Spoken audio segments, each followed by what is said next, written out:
ముందుగా యూట్యూబ్ ప్రేక్షకులకు నా ధన్యవాదములు. శత్రునాశనం గురించి తెలుసుకునే ముందు మీరు మా ఛానల్ని సబ్స్క్రైబ్ చేయండి, లైక్, షేర్, కామెంట్ చేయండి. శత్రునాశనం ఎందుకు చేస్తారు, ఏ విధంగా చేస్తారు అనేది వీడియోలో తెలుసుకుందాం. శత్రువులు మనమంటే గిట్టనోళ్ళు మనపై శత్రునాశనం ప్రయోగం చేయడం జరుగుతుంది.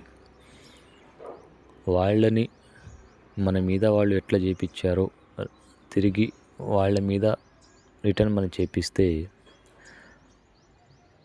వాళ్ళకి తెలుస్తుంది ఆ శత్రునాశం ద్వారా పడే బాధలు, కష్టాలు, అనుభవాలు.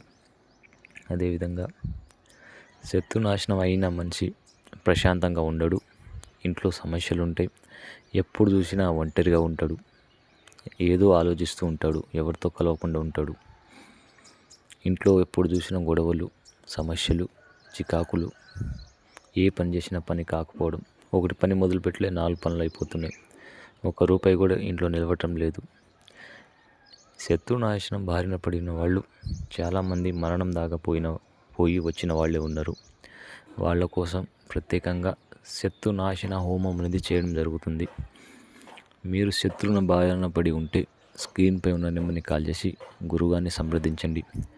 శత్రునాశనం గురించి, చేతబడి గురించి, వశీకరణ గురించి, అలాగే భార్యాభర్తల మీద గొడవలు, ఇంట్లో సమస్యలు,